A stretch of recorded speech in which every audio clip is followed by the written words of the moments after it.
നമ്മുടെ ഗവർണർ ആരിഫ് മുഹമ്മദ് ഖാൻ കാണിക്കുന്ന അസംബന്ധ നാടകങ്ങളാണല്ലോ കഴിഞ്ഞ കുറേ നാളുകളായി കേരളത്തിൽ വാർത്താ പ്രാധാന്യം നേടുന്നത്. അദ്ദേഹം ഗവർണർ എന്ന പദവിക്ക് യോജിക്കാത്ത മട്ടിൽ എന്ന് മാത്രം പറഞ്ഞാൽ പോരാ, ഒരു ശരാശരി സെൻസിബിളായ ഒരു മനുഷ്യൻ കാണിക്കാത്ത തരത്തിലുള്ള പ്രകടനങ്ങളും പ്രവർത്തനങ്ങളും പ്രസ്താവനകളും സംസാരങ്ങളുമൊക്കെയാണ് കഴിഞ്ഞ കുറേ നാളുകളായി നടത്തിക്കൊണ്ടിരിക്കുന്നത്. ഇതുമായി ബന്ധപ്പെട്ട് ഇതിനു മുമ്പ് 2-3 സന്ദർഭങ്ങളിൽ ഈ കാര്യങ്ങൾ ഞാൻ ചില വീഡിയോകളിൽ വിശദീകരിക്കുകയുണ്ടായി. അദ്ദേഹം എപ്പോഴും പറയുന്നൊരു കാര്യം, താൻ ഭരണഘടനയുടെ മൂല്യങ്ങൾ ഉയർത്തിപ്പിടിക്കുന്നയാളാണ്, തൻ്റേതൊരു ഭരണഘടനാ പദവിയാണ്, അതുകൊണ്ട് തന്നെ ഭരണഘടനാ മൂല്യങ്ങൾ ഉയർത്തിപ്പിടിക്കാൻ ബാധ്യസ്ഥനാണ് താൻ എന്നാണ് എപ്പോഴും പറയാറുള്ളത്. എന്നാൽ പല കാര്യങ്ങൾ കൊണ്ടും നമുക്കറിയാം, ഗവർണർ ആരിഫ് മുഹമ്മദ് ഖാൻ പറയുന്ന കാര്യത്തോട് ഒരു തരത്തിലും നീതി പുലർത്തിക്കൊണ്ടുള്ളതല്ല അദ്ദേഹത്തിൻ്റെ പ്രവർത്തനങ്ങൾ. അഥവാ അദ്ദേഹം ഇന്നു പറയുന്നതായിരിക്കേയില്ല നാളെ പറയുന്നതാവില്ല അടുത്ത ദിവസം പറയുന്നത്. ഇങ്ങനെ ഓരോന്നും മാറ്റി മാറ്റി പറയുന്നതിന് തമ്മിൽ യാതൊരു ബന്ധവും ഉണ്ടാവില്ല എന്ന് മാത്രമല്ല, പരസ്പര വിരുദ്ധങ്ങളായ കാര്യങ്ങളാണ് അദ്ദേഹം എപ്പോഴും പറയാറുള്ളത്. ഒരു ഘട്ടത്തിൽ ദേഷ്യപ്പെട്ട് അദ്ദേഹം പറഞ്ഞു, എനിക്കിനി പോലീസിൻ്റെ സംരക്ഷണമൊന്നും ആവശ്യമില്ല, എസ്കോർട്ട് പോലീസോ പൈലറ്റ് പോലീസോ ഒന്നും ആവശ്യമില്ല എന്ന് പറഞ്ഞ ആളാണ് ഇപ്പോൾ കേന്ദ്രസേനയെ വിളിച്ചു വരുത്തിയിരിക്കുന്നത് എന്നത് മറ്റൊരു കാര്യം. ഇതുമായി ബന്ധപ്പെട്ട് ഒരു കാര്യം സൂചിപ്പിക്കാനുള്ളത്, നമ്മുടെ മഹത്തായ ഭരണഘടനയാണ് ലോകത്തെ ഏറ്റവും വലിയ ഭരണഘടനയായിട്ട് പരിഗണിക്കപ്പെട്ടിട്ടുള്ളത്. 448 അനുച്ഛേദങ്ങളുള്ള ഭരണഘടന, 25 അധ്യായങ്ങളുള്ള ഭരണഘടന, 12 പട്ടികകളുള്ള ഭരണഘടന, ഏതാണ്ട് 1,46,385 വാക്കുകളുള്ള വളരെ ബൃഹത്തായ ഭരണഘടന. ഈ ഭരണഘടനയുടെ സാരസർവസ്വം എന്താണെന്നാണ് ഭരണഘടനയുടെ പ്രിയാമ്പിളിൽ, ആമുഖത്തിൽ സൂചിപ്പിച്ചിട്ടുള്ളത്. പണ്ഡിറ്റ് ജവഹർലാൽ നെഹ്റുവാണ് ഭരണഘടനയുടെ ആമുഖ വാചകങ്ങൾ കാവ്യാത്മകമായ ഭാഷയിൽ എഴുതിയിട്ടുള്ളത് എന്നത് മറ്റൊരു കാര്യം. ഈ ഭരണഘടനയുടെ അനുച്ഛേദം 161 മുതൽ 176 വരെയുള്ള സന്ദർഭങ്ങളിലാണ് ഈ ഗവർണറുടെ നിയമനം, ഗവർണറുടെ യോഗ്യത, ഗവർണറുടെ ധർമ്മങ്ങൾ തുടങ്ങിയ കാര്യങ്ങളെക്കുറിച്ചൊക്കെ വിശദീകരിക്കുന്നത്. അതിൽ ഭരണഘടനയുടെ 157 അനുച്ഛേദത്തിലാണ് ഒരാൾ ഗവർണറായി നിയമിക്കപ്പെടുന്നതിന് ആവശ്യമായ യോഗ്യതകളെന്ത് എന്ന് വ്യവച്ഛേദിച്ചിട്ടുള്ളത്. ഈ 157 അനുച്ഛേദത്തിൽ പറയുന്നത് 2 കാര്യങ്ങൾ മാത്രമാണ്. ഒരാൾ ഗവർണറായി നിയമിക്കപ്പെടുന്നതിന് 2 കാര്യങ്ങളാണ്. ഒന്ന്, അദ്ദേഹം ഒരു ഇന്ത്യൻ പൗരനായിരിക്കണം. രണ്ടാമത്തെ കാര്യം, അദ്ദേഹം 35 വയസ്സ് പ്രായം കഴിഞ്ഞ ഒരാളായിരിക്കണം. ഈ 2 യോഗ്യതകൾ മാത്രമാണ് ഒരാൾ ഏതെങ്കിലും ഒരു സംസ്ഥാനത്ത് ഗവർണറായി നിയമിക്കപ്പെടുന്നതിന് വേണ്ട അടിസ്ഥാന യോഗ്യതകൾ. അദ്ദേഹം സെൻസിബിളായിരിക്കണമെന്ന് പോലും പറയാറില്ല. അദ്ദേഹത്തിന് സ്ഥിരബുദ്ധി ഉണ്ടാവണമെന്നോ കാര്യങ്ങൾ നേരാവണ്ണം കാണുന്നയാളാവണം എന്നോ ഒന്നും പറയാൻ ഭരണഘടനയിൽ പറഞ്ഞിട്ടില്ല. അതുകൊണ്ട് തന്നെ ആ ആനുകൂല്യം മുതലെടുത്തുകൊണ്ട് നമുക്കിപ്പോൾ പറയാവുന്നത്, ഏത് ആരിഫ് മുഹമ്മദ് ഖാൻ വേണമെങ്കിലും ഒരു സംസ്ഥാനത്തെ ഗവർണറായി നിയമിക്കപ്പെടാൻ യോഗ്യനാണ് എന്നതാണ്. അദ്ദേഹത്തിന് എന്തും പറയാം, ആരെയും ഭർഷിക്കാം, ആർക്കെതിരെയും ചീത്ത പറയാം, ആർക്കെതിരെയും ഗോഗ്വാവിളികൾ നടത്താം. അങ്ങനെ ആരുടെ മുമ്പിലും സ്വയം പരിഹാസ്യപാത്രമായി പ്രതിഷ്ഠിച്ചുകൊണ്ട് മുന്നേറാനും കഴിയും ഏത് ഗവർണർക്കും. അത് വളരെ ഫലപ്രദമായി ആരിഫ് മുഹമ്മദ് ഖാൻ ചെയ്തുകൊണ്ടിരിക്കുകയാണ്. ഈ ആരിഫ് മുഹമ്മദ് ഖാൻ മാത്രമല്ല, നമ്മുടെ രാജ്യത്തെ ഏത് സംസ്ഥാനത്തെ ഗവർണറും സത്യപ്രതിജ്ഞ ചെയ്യുന്നത്, ആ സത്യവാചകം ഉൾപ്പെടുത്തിയിരിക്കുന്നത് ഇന്ത്യൻ ഭരണഘടനയുടെ 159 അനുച്ഛേദത്തിലാണ്. സത്യപ്രതിജ്ഞ ചെയ്യുന്ന വാചകങ്ങൾ അതിൽ പറയുന്നത് ഇങ്ങനെയാണ്. ആ 159 അനുച്ഛേദം ഇതാണ്: I do swear in the name of God or solemnly affirm. ദൈവവിശ്വാസികൾക്ക് ദൈവനാമത്തിൽ സത്യപ്രതിജ്ഞ ചെയ്യാം, വിശ്വാസമില്ലാത്തവർക്ക് ദൃഢപ്രതിജ്ഞ ചെയ്യാം. അതാണ് നെയിം ഓഫ് ഗോഡ് അല്ലെങ്കിൽ സോളംലി അഫേം എന്ന് പറഞ്ഞത്. That I will faithfully execute the office of governor of that state. ഏത് സംസ്ഥാനത്താണോ അദ്ദേഹം ഗവർണറായി നിയോഗിക്കപ്പെടുന്നത് അവിടെ അദ്ദേഹം വളരെ വിശ്വസ്തതയോടുകൂടി തൻ്റെ ഗവർണർ പദവി വിനിയോഗിക്കും എന്നാണ് സത്യപ്രതിജ്ഞ ചെയ്യുന്നത്. എന്നിട്ട് will to the best of my ability, എൻ്റെ കഴിവിന് അനുസരിച്ച് preserve, protect and defend the constitution and the law. അദ്ദേഹത്തിൻ്റെ കഴിവിനനുസരിച്ച് പരമാവധി ഇന്ത്യൻ ഭരണഘടനയെ സംരക്ഷിക്കുവാനും അതിനോട് നീതി പുലർത്താനും ഞാൻ പ്രതിജ്ഞാബദ്ധനാണ് എന്നാണ് ഈ വാചകങ്ങളിൽ പറയുന്നത്. ഇന്ത്യൻ ഭരണഘടനയുടെ ഏറ്റവും ഗംഭീരമായ മൂല്യ വിചാരങ്ങൾ എന്തൊക്കെയാണെന്ന് ഭരണഘടനയുടെ ആമുഖവാചകങ്ങളിലാണ് പറയുന്നത്. അത് നമുക്കൊക്കെ അറിയാം. ആ ആമുഖവാചകം തുടങ്ങുന്നത് തന്നെ we the people of India, നമ്മൾ ഇന്ത്യക്കാരായ ജനങ്ങൾ എന്ന് പറഞ്ഞിട്ടാണ് തുടങ്ങുന്നത്. Having solemnly resolved to constitute India, ഇങ്ങനെ ഇന്ത്യയെ മാറ്റിയെടുക്കാൻ തീരുമാനിച്ചിരിക്കുന്നു. എങ്ങനെയാണ്? To constitute India into a sovereign socialist secular democratic republic. ഈ 5 വാക്കുകൾ, sovereign socialist secular democratic republic, ഒരു പരമാധികാര മതനിരപേക്ഷ ജനാധിപത്യ സമൂഹം കെട്ടിപ്പടുക്കുക എന്നുള്ളതാണ് ഭരണഘടന വിഭാവന ചെയ്യുന്നത്.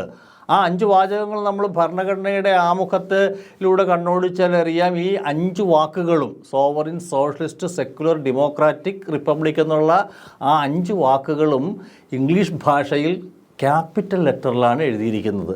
അതിൻ്റെ പ്രാധാന്യം അങ്ങനെയാണ്. എന്നിട്ട് പറയണത് republic and sovereign socialist secular democratic republic and to secure to all it citizens, എല്ലാ സിറ്റിസൺസിനും, എല്ലാ പൗരന്മാർക്കും എന്താണ് നൽകേണ്ട 4-5 കാര്യങ്ങളെക്കുറിച്ച് പറയുന്നുണ്ട്. അതിനകത്ത് ആദ്യം പറയും ജസ്റ്റിസ്, നീതിയാണ്, നീതി കൊടുക്കണമെന്ന് പറയുന്നു. Justice social, economic, political. സോഷ്യലായ ജസ്റ്റിസ്, ഇക്കണോമിക്കായ സാമൂഹ്യ സാമ്പത്തിക രാഷ്ട്രീയമായ നീതി എല്ലാ പൗരന്മാർക്കും കൊടുക്കണം. അതാണ് ഭരണഘടനയുടെ ആമുഖത്തിൽ പറയുന്ന ആദ്യത്തെ കാര്യം. പിന്നെ പറയുന്നത് ലിബർട്ടി. ലിബർട്ടി ഏതൊക്കെയാണെന്ന് പറയുന്നുണ്ട്.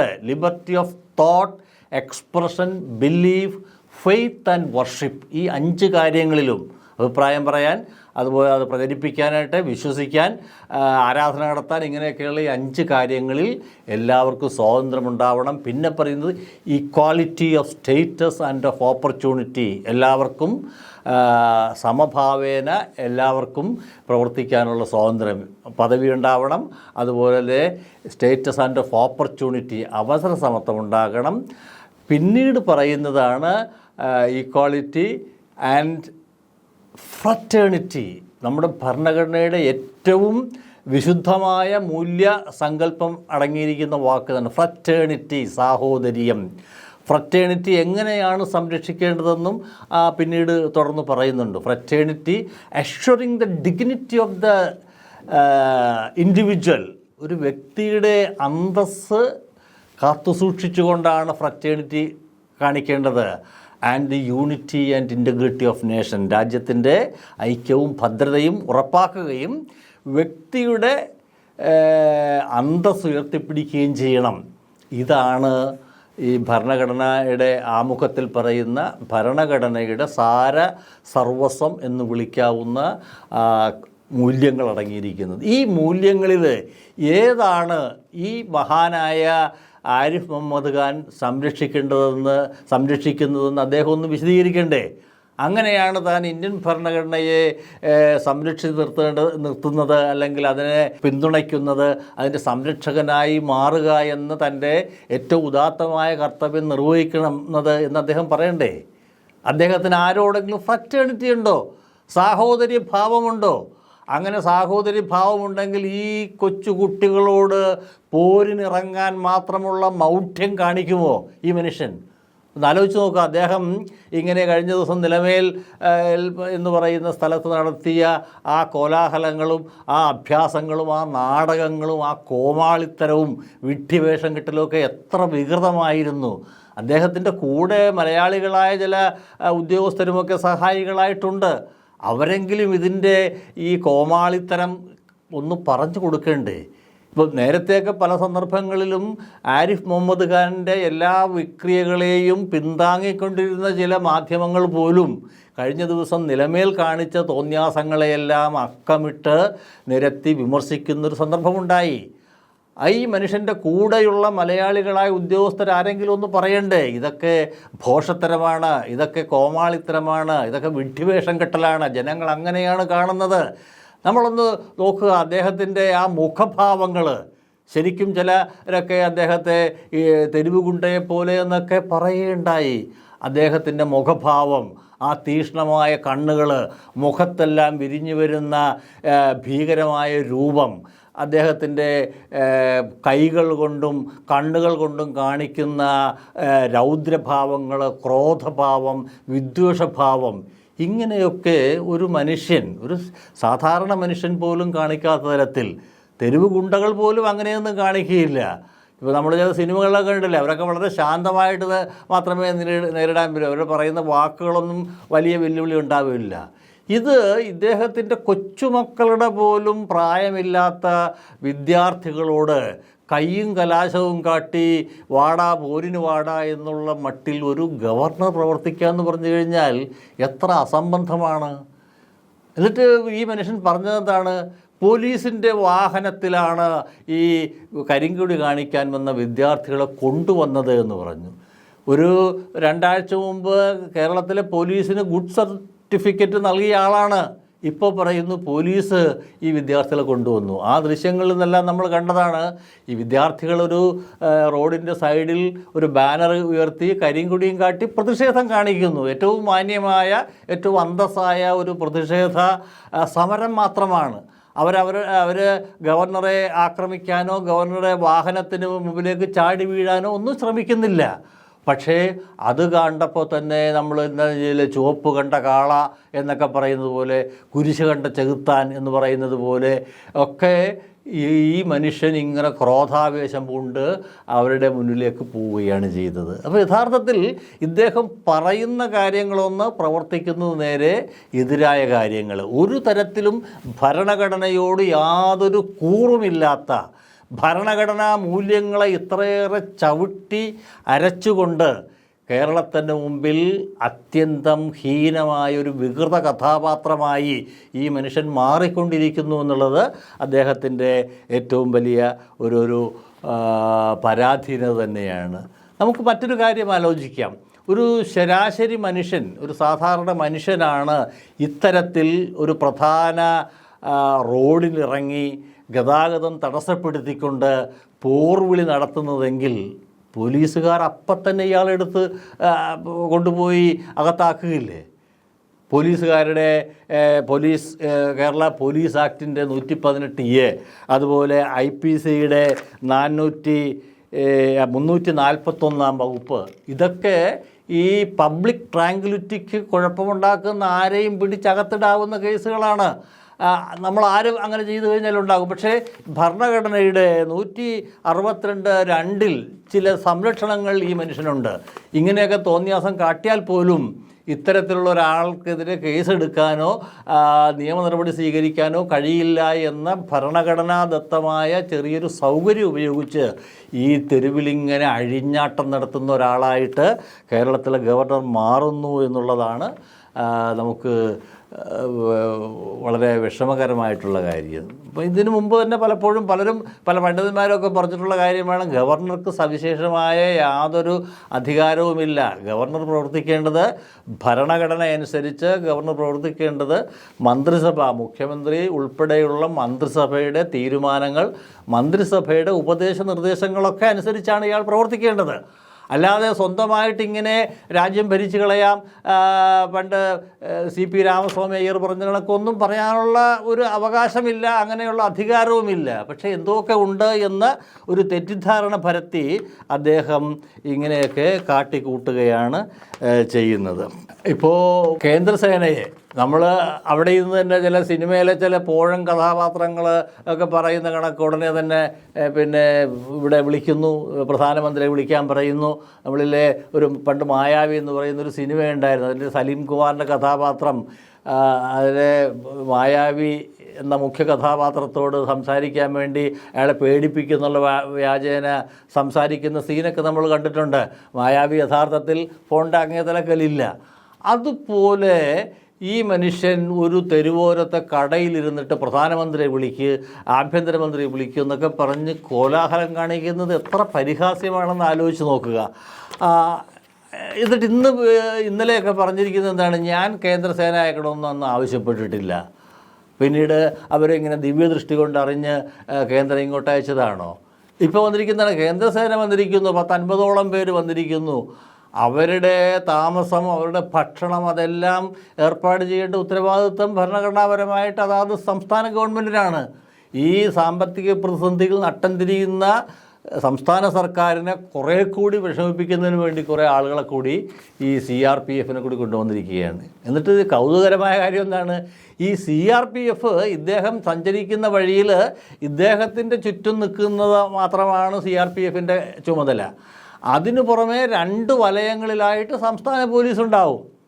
അപ്പോൾ ഈ മനുഷ്യനെ ആരെങ്കിലും ആക്രമിക്കാൻ വന്നാൽ ഈ 2 റൗണ്ടിൽ വലയം ചെയ്തിരിക്കുന്ന സംസ്ഥാന പോലീസിനെ ഭേദിച്ചുകൊണ്ട് മുന്നോട്ട് വന്നെങ്കിൽ മാത്രമേ ഈ CRPF ഇദ്ദേഹത്തെ തടയാൻ കഴിയൂ. എന്ന് പറഞ്ഞാൽ CRPF ഇവിടെ വന്ന് കേരളത്തിൻ്റെ ചിലവിൽ ഇങ്ങനെ തിന്നു മതിച്ച് നടക്കാനും ഈ മനുഷ്യൻ്റെ കൂടെ ഇങ്ങനെ പോകാനും മാത്രം വേണ്ടിയിട്ടാണ് 50 പേരെ ഇങ്ങോട്ട് ക്ഷണിച്ചു വരുത്തിയിരിക്കുന്നത്. എന്നിട്ട് ഇന്നലെ പറയുന്നു ഞാൻ ആവശ്യപ്പെട്ടിട്ടല്ല ഇവരെ കൊണ്ടുവന്നിരിക്കുന്നത്.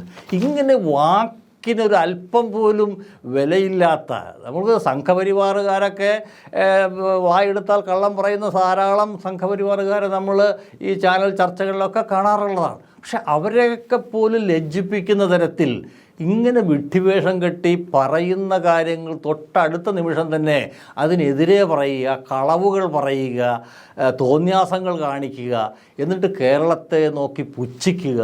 ഇത്തരത്തിലൊക്കെയുള്ള കേരളത്തിൻ്റെ ഈ സ്വതന്ത്ര ഇന്ത്യയുടെ കഴിഞ്ഞ 10-75 വർഷത്തെ ചരിത്രത്തിൽ ഇതുപോലെ വൈകൃതങ്ങൾ കാട്ടിയിട്ടുള്ള ഒരു ഗവർണർ കേരളത്തിൽ നിന്നല്ല പലയിടത്തും നമ്മൾ കണ്ടിട്ടുണ്ട്. പല സംസ്ഥാനങ്ങളിലും കേന്ദ്രഭരണത്തിൽ നിന്ന് വ്യത്യസ്തമായ രാഷ്ട്രീയാഭിമുഖ്യമുള്ള കക്ഷികൾ ഭരിക്കുന്ന സംസ്ഥാനങ്ങളിലൊക്കെ കേന്ദ്രത്തിൻ്റെ നിർദ്ദേശപ്രകാരം വരുന്ന ഗവർണർമാർ ഇത്തരത്തിലുള്ള കുഴപ്പങ്ങളൊക്കെ ഉണ്ടാക്കുന്നതായി നമ്മൾ കണ്ടിട്ടുണ്ട്. പക്ഷേ അവരെ എല്ലാം കടത്തിവെട്ടുന്ന തരത്തിൽ എല്ലാ തരത്തിലുള്ള ഭീകരതകളും എല്ലാ തരത്തിലുള്ള ക്രൗര്യങ്ങളുടെയും ആൾരൂപമായി ഇദ്ദേഹം നമ്മുടെ ആരിഫ് മുഹമ്മദ് ഖാൻ മാറിക്കൊണ്ടിരിക്കുകയാണ്.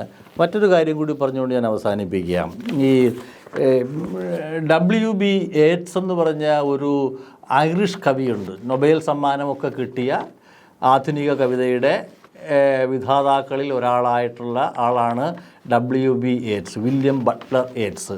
T.S. എലിയട്ടിനെ പോലെയൊക്കെ 20-ാം നൂറ്റാണ്ടിൻ്റെ ആദ്യ ഭാഗത്ത് കവിത കൊണ്ട് വലിയ കലാപങ്ങളൊക്കെ ഉണ്ടാക്കിയിട്ടുള്ള മനുഷ്യനാണ് WB യേറ്റ്സ്. യേറ്റ്സിൻ്റെ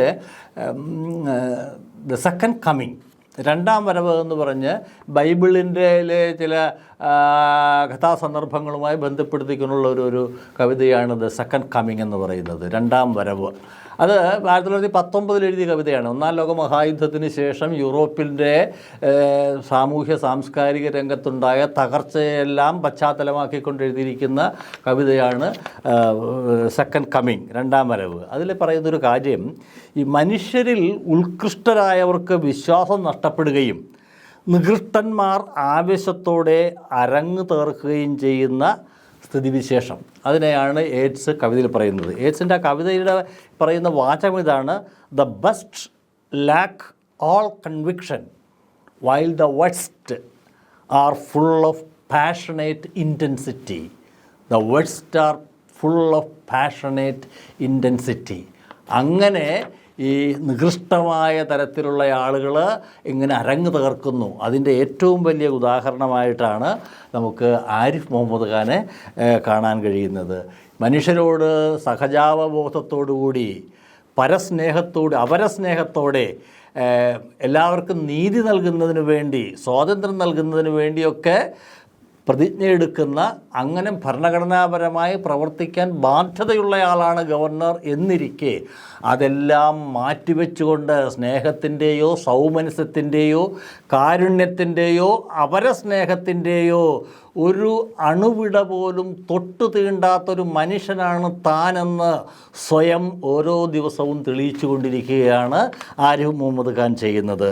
ഈ സഹോദരൻ അയ്യപ്പൻ്റെ ഒരു കവിതയുണ്ട്. സഹോദരൻ അയ്യപ്പൻ അതിനകത്ത് പറയുന്നത്, സ്നേഹത്തെ ഭജിക്കുക, സ്നേഹത്തെ ഭജിക്കുക, സ്നേഹത്തെ ഭജിക്കാത്ത മനുഷ്യൻ മഹാനിന്ദ്യൻ, സ്നേഹത്തെ ഭജിക്കാത്ത മനുഷ്യൻ മഹാനിന്ദ്യൻ, സ്നേഹത്തെ പുലർത്തുന്നോർ തന്നെയാം ധർമ്മിഷ്ഠന്മാർ, സ്നേഹത്തെ വെടിയുന്നോർ തന്നെയാണ് അധാർമികർ, സ്നേഹത്തെ വെടിയുന്നോർ തന്നെയാണ് അധാർമികർ. അങ്ങനെ അധാർമികനാണ് താൻ നിന്ദ്യനാണ് എന്ന് ഓരോ വാക്കിലൂടെയും പ്രവൃത്തിയിലൂടെയും ആരിഫ് മുഹമ്മദ് ഖാൻ തെളിയിച്ചു കൊണ്ടിരിക്കുകയാണ്. പക്ഷേ ആരിഫ് മുഹമ്മദ് ഖാനെ പോലുള്ള ഒരാളോട് ഇതൊന്നും പറഞ്ഞിട്ടില്ല. ഇതൊക്കെ ആരെങ്കിലും പറഞ്ഞു കൊടുത്താൽ തന്നെ ഈ മനുഷ്യൻ അതൊന്നും തലയിൽ കയറുമെന്ന് തോന്നുന്നില്ല. ഒരു കാര്യം കൂടി പറഞ്ഞ് അവസാനിപ്പിക്കാം. കാളിദാസൻ്റെ ഒരു കവിതയുണ്ട്. കാളിദാസൻ്റെ കവിതയിൽ പറയുന്നത്, ഇതരദോഷ ഫലാനി യഥേച്ഛയ വിതരതാനി സഹേ ചതുരാനന അരസികേഷു കവിത്വനിവേദനം ശിരസി മാലിക മാലിക മാലിക. എൻ്റെ മലയാളത്തിലുള്ള ഏകദേശം അർത്ഥം ഇതാണ്.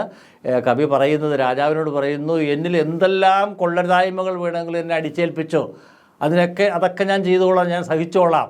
പക്ഷേ അങ്ങ് ദയവ് ചെയ്ത് അരസികന്മാരായ ആളുകളെ കവിത പഠിപ്പിക്കുക എന്ന ഒരു കാര്യം മാത്രം എന്നിൽ ഏൽപ്പിക്കരുത് എന്ന് കാളിദാസൻ പറഞ്ഞതായിട്ടൊരു കഥയുണ്ട്. അതുപോലെ അരസികനായ ആരിഫ് മുഹമ്മദ് ഖാനോട് ഇതൊന്നും പറഞ്ഞിട്ടൊരു കാര്യവുമില്ലെന്ന് നമുക്കറിയാം. പക്ഷേ എന്നാലും ജനാധിപത്യവാദികൾക്കും പുരോഗമനവാദികൾക്കും മതേതരവാദികൾക്കും ഈ മനുഷ്യൻ കാട്ടിക്കൂട്ടുന്ന തോന്യാസങ്ങളെയെല്ലാം കൂടെ പറഞ്ഞുകൊണ്ടേ ഇരിക്കേണ്ടതുണ്ട്. അത് ജനങ്ങളെ ഓർമ്മിപ്പിക്കുക എന്നത് മാത്രമാണ് ഈ വീഡിയോയുടെ ഉദ്ദേശം.